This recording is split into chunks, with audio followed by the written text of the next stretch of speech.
बिस्मिल्लाहिर्रहमानिर्रहीम। अस्सलाम वालेकुम। जी हाँ दोस्तों, तो कैसे हैं आप? ठीक ठाक खैरियत से हैं? उम्मीद करता हूं कि आप सब ठीक ठाक और खैरियत से होंगे। तो वाजिद अली माटेक में आप सबको खुशामदीद कहता हूं। और आज हम स्टार्ट करने जा रहे हैं डायबिटीज़ यानी ज़ियाबतीस या शुगर को, यानी हाइपरग्लाइसीमिया को। तो इसको स्टार्ट करने से पहले काइंडली हमें सपोर्ट की in the palm of subscription, हमें सब्सक्राइब कीजिए, हमें सपोर्ट कीजिए in the palm of likes, और अपनी कीमती राय हमारे साथ शेयर कीजिए ताकि हम इससे और बेहतर कर सकें। तो स्टार्ट करने जा रहे हैं डायबिटीज़ को। तो डायबिटीज़ इसे आप देख सकते हैं, ये हाइपरग्लाइसीमिया कहलाता है। हाइपर मीन ज़्यादा होना, ग्लाई mean glucose, and simia mean in blood. Hyperglycaemia का मतलब हो गया कि ब्लड में ग्लूकोज का मकदार हाइपर होना, ज़्यादा होना। तो इसको हर साल 14 नवंबर को मनाया जाता है वर्ल्ड डायबिटीज़ डे, और ये इसका सिंबल है, ये ब्लू लाइन, ये ब्लू सर्कल लाइन। इसके अलावा what is diabetes mellitus? Diabetes mellitus दो वर्ड से निकला है, कि है डायबिटियन, दूसरा है मेलाइटिस। डायबिटियन एक ग्रीक वर्ड होता है जिसका मतलब होता है पासिंग थ्रू, यानी किसी चीज के जरिए पास होना, तैरना। इसके अलावा दूसरा है मेलाइटिस। मेलाइटिस लैटिन वर्ड होता है और इसका मतलब है स्वीट या हनी या कोई भी स्वीट चीज। तो ये दोनों मिलकर फिर डायबिटीज मेलाइटिस बनाता है, यानी एक खून में एक स्वीटन या हनी या कोई स्वीट चीज या कोई मीठी चीज तैरता हो, तो इस वजह से इसको डायबिटीज मेलाइटिस कहते हैं। इसके अलावा what is diabetes mellitus? It is that group of metabolic disease. ये मेटाबॉलिक डिजीज होता है characterize by high blood sugar level. इसमें क्या होता है, ग्लूकोज का मकदार ब्लड में बहुत ज्यादा हो जाता है, इस वजह से इसे हाइपरग्लाइसेमिया भी कहते हैं, resulting from the defect in insulin. इसका सारा जो डिपेंडेंसी है वो इंसुलिन पे है, क्योंकि इंसुलिन क्या करती है, ये सारा जो ग्लूकोज का जो ब्लड में ग्लूकोज का लेवल है वो बरकरार रखता है। तो ये सबसे important part of the diabetes mellitus का होता है। In the resulting from defect in insulin secretion. तो ये इंसुलिन सिक्रीशन की डिफेक्ट की वजह से होता है, या इंसुलिन का जो अपना एक्शन होता है उसकी डिफेक्ट की वजह से, और बोथ या दोनों का मिलकर होता है। तो इसको डायबिटीज मेलाइटिस कहते हैं। इसके अगर सिम्टम की बात की जाए तो पोलियूरिया यानी फ्रीक्वेंटली यूरिनेशन का मतलब होता है कि बार बार पेशाब आना। इसके अलावा पोलीडिप्सिया, ज्यादा थ्रस्ट की वजह से क्या होता है कि ज्यादा वाटर वो इंटेक कर रहा होता है। इसके अलावा पोलीपेजिया का मतलब होता है एक्सेसिव फूड इंटेक, यानी उसको भूख ज्यादा बढ़ जाती है उसकी, और उसकी वजह से वो एक्सेसिव फूड इंटेक करता है। इसके अलावा वेट लॉस, ये भी मोस्ट इंपॉर्टेंट है। और इसके अलावा एस्थीनिया मतलब बॉडी में मुख्तलिफ किस्म की वीकनेस आ जाती है, इसको एस्थीनिया कहते हैं। और लास्ट में पुअर वुंड हीलिंग, ये मोस्ट इंपॉर्टेंट होता है। इससे ज्यादातर लोगों को पता चलता है कि हाँ, मेरी जो जख्म है वो प्रॉपरली नहीं आ रही। तो insulin, what is the insulin diabetes mellitus का मोस्ट इंपॉर्टेंट पार्ट होता है। Insulin as a polypeptide hormone होता है, ये एक पॉलीपेप्टाइड हार्मोन होता है जो कि प्रोटीन होता है, और produce by beta cells of isolated Langerhans of pancreas. ये आप देख सकते हैं, ये पेंक्रियास है, और पेंक्रियास में खास उनके सेल्स होते हैं, इसको आइसोलेटल लैंगरहैंस कहते हैं। आइसोलेटल लैंगरहैंस में क्या होता है, बीटा सेल्स होते हैं। इसके अलावा इसमें अल्फा सेल्स और गामा सेल्स भी होते हैं, लेकिन हम यहाँ बीटा सेल्स की बात कर रहे हैं। तो बीटा सेल से क्या होता है, यहाँ से इंसुलिन सिक्रीट हो रहा होता है। पेंक्रियास की एक मोस्ट इंपॉर्टेंट बात ये होती है, क्योंकि इसमें एंडोक्राइन एंजाइम हार्मोन्स भी होते हैं और एक्सोक्राइन को हम ऑलरेडी डिस्कस किया। उसमें स्पेशली ये डाइजेशन के लिए मुख्तलिफ किस्म के एंजाइम्स और हार्मोन्स तैयार करते हैं, जिसे हम पेंक्रियाटिक जूस वगैरह कहते हैं। और एंडोक्राइन को हम प्रॉपर्ली यहाँ डिस्कस करेंगे। एंडोक्राइन में इसमें आइसोलेटल लैंगरहैंस होता है, और इसमें फिर अल्फा, बीटा और गामा सेल्स होते हैं। अल्फा सेल्स क्या सिक्रीट कर रहे होते हैं, वो ग्लूकागॉन, जो कि ग्लूकोज की मकदार को, फिर अगर बॉडी में ग्लूकोज का मकदार कम हो जाता है तो फिर ये ग्लूकागॉन को सिक्रेट करके वहां से ग्लूकोज को बॉडी की तरफ ले जाते हैं। और इसके अलावा बीटा सेल्स क्या करते हैं, वो इंसुलिन सीक्रेट कर रही होते हैं। इंसुलिन का काम क्या होता है, इंसुलिन वहां से फिर जब बॉडी में एक्सेसिव ग्लूकोज होता है तो वो बॉडी ब्लड से लेकर एडिपोज टिश्यू या मस्कुलर सेल को ये प्रोवाइड करती है। तो इस तरह से वो उसके मकदार को लेवल पे लाते हैं।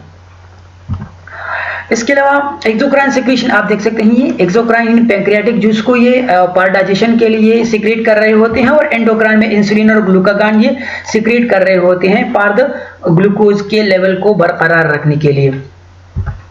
इसके अलावा glucose, amino acid and hormone and secretin ये भी हारिस करते हैं, लेकिन हमारा सबसे मोस्ट इंपॉर्टेंट काम इसके साथ इंसुलिन का है। इंसुलिन बीटा सेल से सिक्रेट होता है, और फिर ये जब भी बॉडी में एक्सेसिव यानी या ज्यादा मिकदार में ग्लूकोज हो जाता है, जमा हो जाते हैं या आ जाते हैं खाने के बाद, तो ये इसको मेंटेन रखती है। फंक्शन ऑफ इंसुलिन, इंसुलिन की क्या फंक्शन है तो हमने ऑलरेडी डिस्कस भी किया और आप भी डिस्कस करने जा रहे हैं कि इंसुलिन फैसिलिटेट करता है क्या, ट्रांसपोर्ट ऑफ ग्लूकोज। क्या करती है, ये ट्रांसपोर्ट करती है ग्लूकोज को into muscles and adipose tissue या सेल्स को। ये एडिपोज सेल्स को और मसल्स को क्या करते हैं, ये ग्लूकोज ट्रांसपोर्ट करती है from the blood. Increase the synthesis of glucagon and store in the liver, ये भी इसका एक मोस्ट इंपॉर्टेंट पार्ट होता है।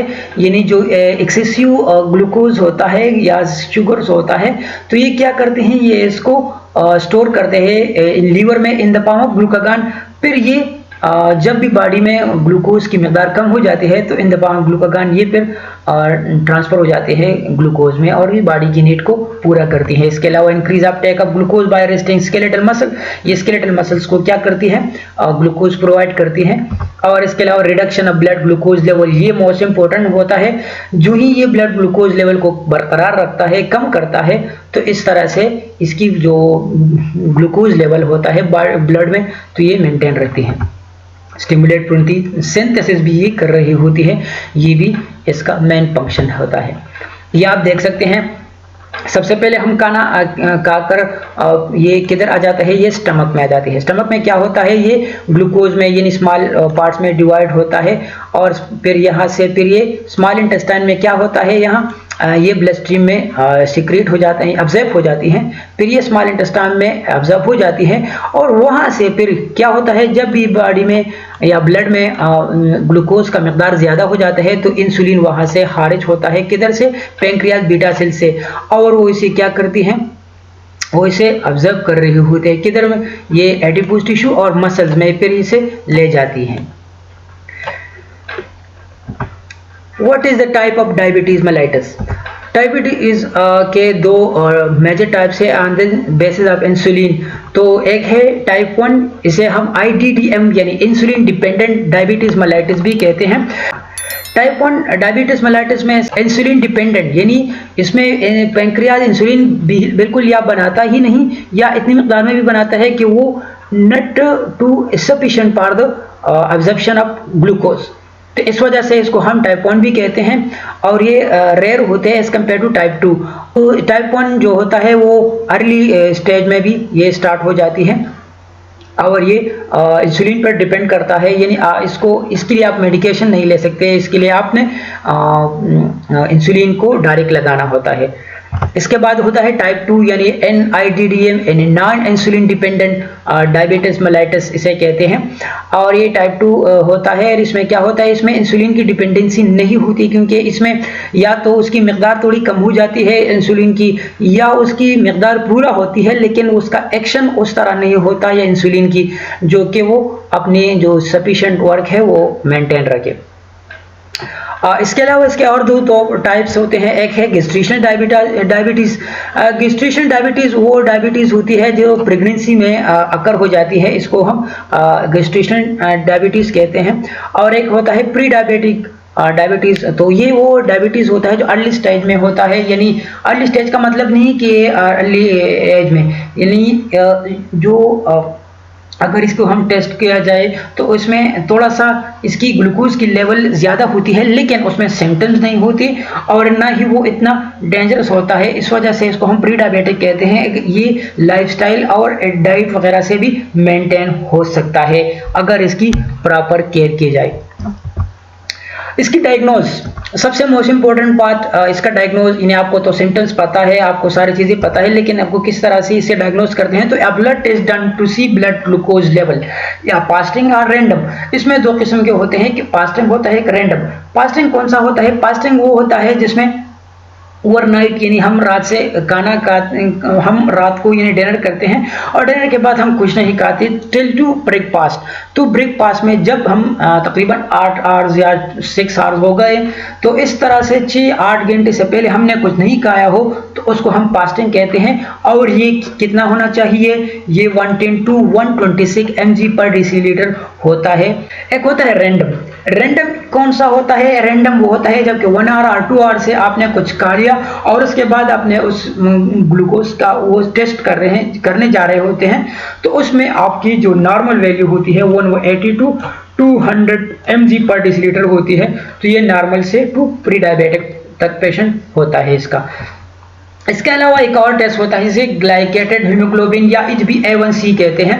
ये एक ऐसा टेस्ट होता है जिसमें हमें 3 मंथ का पता होता है कि हाँ इसको ऑलरेडी प्री डायबिटिक था या ऑलरेडी ये डायबिटिक का पेशेंट था या इसको और कुछ प्रॉब्लम है या नहीं। तो इसमें is the form of haemoglobin which chemically link to a sugar. ये एक खास किस्म का हीमोग्लोबिन होता है जिसमें उसके साथ एक शुगर मॉलिक्यूल केमिकली लिंक होता है और वो लास्ट 3 मंथ्स के एवरेज उसमें आप देखते हैं कि इसमें कितनी एवरेज होती है। आप देख सकते हैं ये एक रेड ब्लड सेल होता है और इसमें ये हीमोग्लोबिन, इसके साथ क्या होता है? ग्लूकोज 1 2 3 एक से साथ अटैच रहते हैं। तो ये इस बेस पर इसे हम और मेजर करते हैं और ये 6.5 तक ये नॉर्मल होता है। इससे अगर ज़्यादा हो तो फिर ये दिखाई देता है कि ये इसमें ये हमको दिखाता है कि ये ऑलरेडी डायबिटीज का पेशेंट था या प्री डायबिटिक में है या इसके और भी प्रॉब्लम्स थे। इसके अलावा इसकी जो मेन रिस्क फैक्टर यानी किसकी वजह से होता है, स्पेशली फैमिली हिस्ट्री तो मोस्ट इंपॉर्टेंट। जो भी आपके फैमिली हिस्ट्री हो या जिस पेशेंट का भी फैमिली हिस्ट्री हो तो वो ज़्यादा से ज़्यादा 40 ईयर्स या 35 ईयर्स के बाद खुद भी ख्याल रखिए। इसके अलावा obesity as already is a best factor, is a good obesity also as a great factor. Hypertension, इसके अलावा LDL low density lipoprotein and high triglyceride. इसके अलावा history of gestation diabetes mellitus, यानी अगर किसी पेशेंट को गेस्टेशन यानी pregnancy में भी डायबिटीज मेलाइटिस हो गए हो तो भी रिस्क फैक्टर में आते हैं। सम ड्रग्स होते हैं जिसे आप रेगुलर खाते हैं तो उससे भी डायबिटीज मेलाइटिस हो जाती है। सेडेंटरी लाइफस्टाइल, यानी आप बिल्कुल बस बैठे रहते हैं और खाना खाते हैं तो इससे भी बहुत जल्द डायबिटीज मेलाइटिस हो सकती है। Genetic defect, specially type 1 diabetes, specially ये जेनेटिक डिफेक्ट की वजह से ज़्यादातर होती है। और इसके अलावा एक्सेसिव ग्रोथ हार्मोन्स जो होते हैं, जो एंडोक्राइन हार्मोन्स होते हैं, इसमें ग्रोथ हार्मोन्स होते हैं, वो ज़्यादातर एक्सेस हो जाते हैं तो इससे भी क्या हो जाता है? रिस्क फैक्टर है फॉर द डायबिटीज मेलाइटिस, जल्दी हो जाता है। आप देख सकते हैं फैमिली हिस्ट्री, डाइट, यानी डाइट भी आप देख सकते हैं। एज हो गया, यानी टाइप 2 डायबिटिक ज़्यादातर 40-45 से अबव जो पेशेंट होते हैं उसको बहुत जल्द, अगर उसके साथ ओबेसिटी हो और कुछ ड्रग्स वगैरह वो यूज़ करता हो तो इससे भी हो जाता है। वेट यानी ओबेसिटी हो गई, लाइफस्टाइल, सेडेंटरी लाइफ आपने देखे, और इनएक्टिविटी ये भी सेडेंटरी लाइफस्टाइल में आ जाते हैं।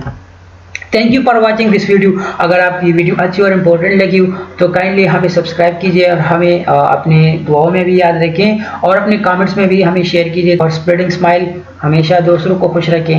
अस्सलाम वालेकुम।